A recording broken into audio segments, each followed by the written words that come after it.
আমাদের ডিস্টার্ব করছেন, তল্লাশিতে খেপে গিয়ে বললেন দরবেশ। বেক্সিমকো গ্রুপের কর্ণধার ও সাবেক প্রধানমন্ত্রী শেখ হাসিনার বেসরকারি শিল্প ও বিনিয়োগ খাত বিষয়ক উপদেষ্টা সালমান এফ রহমানের বিরুদ্ধে মোবাইল ফোন ব্যবহারের সংবাদ প্রকাশের পর নড়ে চড়ে বসেছে কারা কর্তৃপক্ষ। কেরানীগঞ্জের ঢাকা কেন্দ্রীয় কারাগারে সালমান সহ ডিভিশন পাওয়া ভিআইপি বন্দীদের কক্ষে তল্লাশি চালিয়েছে কারা কর্মকর্তারা। এই সময় সালমান সহ কয়েকজন কারা কর্মকর্তার ওপর খেপে যান বলে কারা সূত্রে জানা গেছে। সালমান বলেন, আপনারা আমাদের ডিস্টার্ব করছেন। গতকাল মঙ্গলবার কালের কণ্ঠে কারাগারেও তৎপর দরবেশ শিরোনামে সংবাদ প্রকাশিত হয়। সংবাদে সাবেক প্রধানমন্ত্রী শেখ হাসিনার সঙ্গে সালমান এফ রহমানের ফোন আলাপের তথ্য তুলে ধরা হয়। এই খবর প্রকাশের পর যেসব কারারক্ষী এতদিন ভিআইপি বন্দীদের দায়িত্ব পালন করতেন তাদের সরিয়ে দেওয়া হয়েছে, নতুন কারারক্ষীদের দায়িত্ব দেওয়া হয়েছে। এছাড়া ভিআইপি বন্দীদের সঙ্গে গল্প করার উপরও নিষেধাজ্ঞা দেওয়া হয়েছে।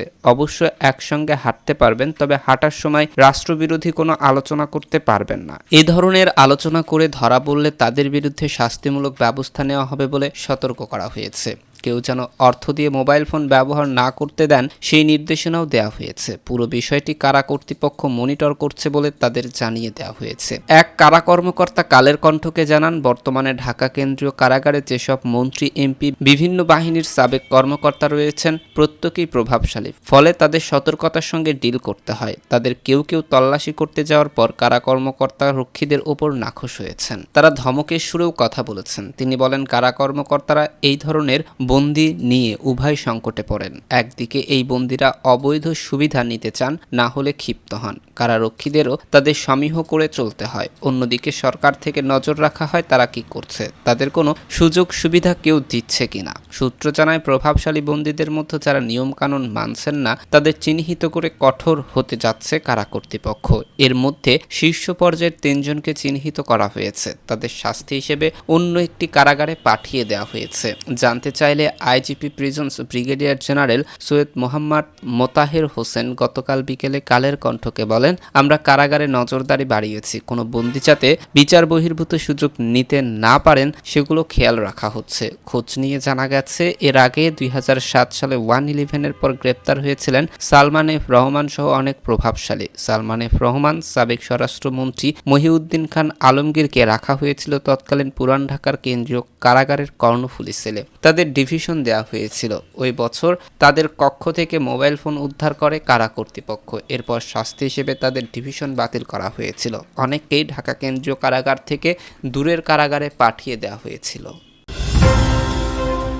এদিকে আওয়ামী লীগ নিষিদ্ধ ইস্যুতে নানামুখী চাপে সরকার। গত 5ই আগস্ট শেখ হাসিনা সরকারের পতনের পর আওয়ামী লীগকে নিষিদ্ধ করার বিষয়টি আলোচনায় রয়েছে জোরে সোরেই। অবশ্য এ নিয়ে রাজনৈতিক মতবিরোধ ও কূটনৈতিক চাপও অব্যাহত রয়েছে। দলটিকে নিষিদ্ধ করার প্রস্তাব নিয়ে চলছে নানা বিতর্ক এবং বিভিন্ন দেশের দূতাবাস থেকেও চাপ বাড়ছে।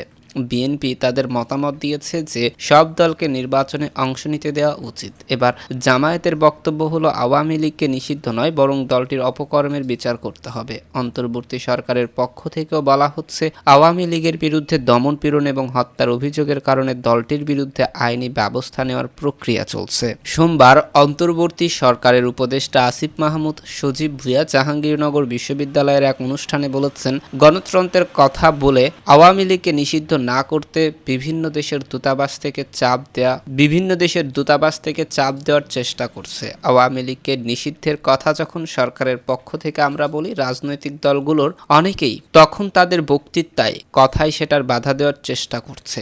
রাজনীতিতে আওয়ামী লীগের সমান সুযোগ পাবে, সরকারের দিক থেকে তেমন উদ্যোগ প্রত্যাশা করেন কিনা সাংবাদিকদের এমন প্রশ্নে যুক্তরাজ্যের আন্ডার সেক্রেটারি ক্যাথরিন ওয়েস্ট বলেন, অবশ্য, এবং আমরা আশা করি অধ্যাপক ইউনূস বাংলাদেশের গণতন্ত্র কিভাবে এগিয়ে যাবে তার একটি রূপরেখা তুলে ধরবেন। এর আগে তিনি পররাষ্ট্র উপদেষ্টা তৌহিদ হোসেনের সঙ্গে বৈঠক করেন। একই দিন মার্কিন পররাষ্ট্র দপ্তরের মুখপাত্র ম্যাথিউ মিলার আওয়ামী লীগের কর্মসূচিতে হামলা সংক্রান্ত এক প্রশ্নের জবাবে বলেছেন, পৃথিবীর অন্যান্য দেশের মতো বাংলাদেশেও শান্তিপূর্ণ সভা সমাবেশ করার অধিকারকে সমর্থন করে তার দেশ। এদিকে ভারতীয় গণমাধ্যম দ্য হিন্দুকে দেওয়া সাক্ষাৎকারে প্রধান উপদেষ্টা অধ্যাপক ইউনূস জানিয়েছেন, রাজনৈতিক দলের বিষয়ে কোনো সিদ্ধান্ত নিতে চাননি তারা। তিনি বলেন, বিএনপি চাই সব রাজনৈতিক দল নির্বাচনে প্রতিদ্বন্দ্বিতা করুক। এ অবস্থায় এসব রাজনৈতিক চাওয়া ও কূটনৈতিক চেষ্টা সদ্য ক্ষমতাচ্যুত আওয়ামী লীগের ভবিষ্যতের জন্য কি অর্থ বহন করছে।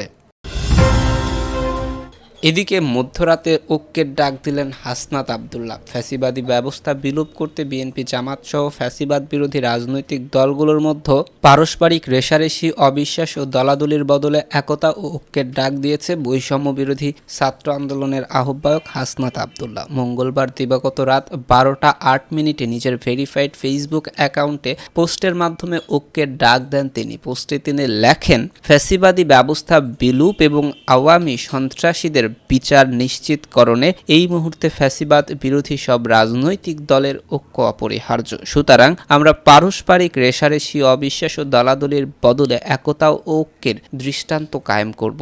একই লক্ষ্য বাস্তবায়নে দলমত নির্বিশেষে আমরা সবাই আগামীতে এক হয়ে কাজ করব। বিভাজন নয়, ঐক্য চাই। ফ্যাসিবাদ বিলোপে ঐক্য চাই। হাসনাত আব্দুল্লাহ বলেন, বিগত 1.5 দশকে আওয়ামী স্বৈরশাসনের জাতাকলে নির্মমভাবে পিষ্ট হয়েছে বিএনপি ও জামাত। আওয়ামী লীগের অন্যায়, অবিচার ও প্রহসনমূলক অপশাসনের দরুন তারা তাদের বহুসংখ্যক একনিষ্ঠ নেতাকর্মীকে চিরতরে হারিয়েছে।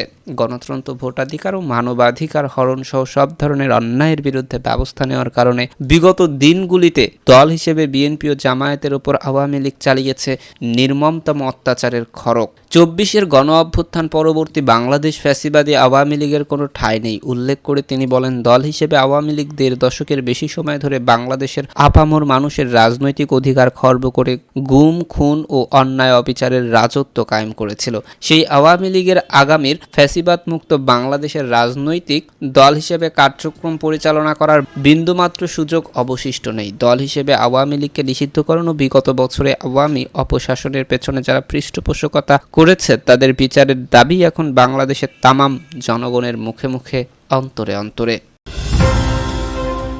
এদিকে ৭১-এর কোনো ভুল প্রমাণিত হলে জাতির কাছে ক্ষমা চাইবে জামাত। ৭১-এ জামায়াতে ইসলামী কোনো ভুল করে থাকলে এবং তা যদি সন্দেহতীতভাবে প্রমাণিত হয় তাহলে জাতির কাছে ক্ষমা চাইবেন বলে মন্তব্য করেছে জামায়াতে ইসলামীর আমির ডক্টর শফিকুর রহমান। মঙ্গলবার পূর্ব লন্ডনের একটি রেস্টুরেন্টে যুক্তরাজ্যে বাংলা মিডিয়ার সাংবাদিকদের সাথে কথা বলতে গিয়ে এই মন্তব্য করেন শফিকুর রহমান। তিনি বলেন, 24-এর গণ অভ্যুত্থানে নিহতদের জাতীয় বীর হিসেবে স্বীকৃতি দিন। এই অভ্যুত্থানে দেশের সকল শ্রেণীর মানুষ অংশগ্রহণ করেছিল, এমনকি দেশের বাইরে অবস্থানরত প্রত্যেকেই যার যার সাধ্য অনুযায়ী আমাদের সাথে যুদ্ধ করেছে। প্রবাসীরা রেমিটেন্সের মাধ্যমে জন্মভূমি বাংলাদেশকে বিপুল সহায়তা করে যাচ্ছে উল্লেখ করে জামায়াতের আমির বলেন, মনিটারি রেমিটেন্সের পাশাপাশি বাংলাদেশকে ইন্টেলিজেন্স রেমিটেন্স পাঠানোর জন্য আমি প্রবাসীদের কাছে আবেদন রাখছি। ইন্টেলিজেন্স রেমিটেন্স বাংলাদেশের বুদ্ধিবৃত্তিক বিকাশে বিরাটভাবে সহায়ক হবে। এভাবেই স্বপ্নের বাংলাদেশ করতে প্রবাসীরা অপরাসীম অবদান রাখতে সক্ষম হবেন। বিগত সরকারের লাগামহীন দুর্নীতির কথা উল্লেখ করে ডক্টর শফিক বলেন, যে পরিমাণ উন্নয়ন করা সম্ভব হতো সেটা আসলে হয়নি। বাংলাদেশে একটি উন্নয়ন প্রকল্পের যে ব্যয় দেখানো হয়েছে, আমাদের অঞ্চলে অন্যান্য দেশে সে ধরনের উন্নয়ন প্রকল্প তার 3 ভাগের 1 ভাগই ব্যয় সম্পূর্ণ হয়েছে।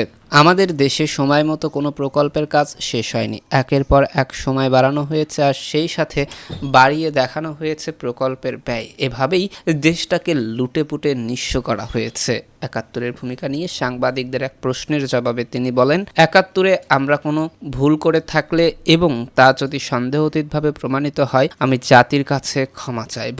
ব্রিটেনের কোর্ট চৌধুরী মাহিন উদ্দিনের বিষয়ে বিচারের রায়ে আমাদের দেশে ওয়ার ক্রাইম ট্রাইব্যুনাল নামে যে বিচার হয়েছে তার অবজারভেশন এখানকার বিচারপতিরা সে রায়কে জেনোসাইড অফ জাস্টিস বলেছে। 15টি বছর আমাদেরকে আমাদের অফিসে বসতে দেয়নি, আমাদেরকে কথা বলতে দেয়নি, আমাদেরকে কোনো র্যালি করতে দেয়নি, আমরা সাংবাদিকদের মাধ্যমে জাতির কাছে যেতে পারিনি। এতক্ষণ আমাদের সাথে থাকার জন্য ধন্যবাদ।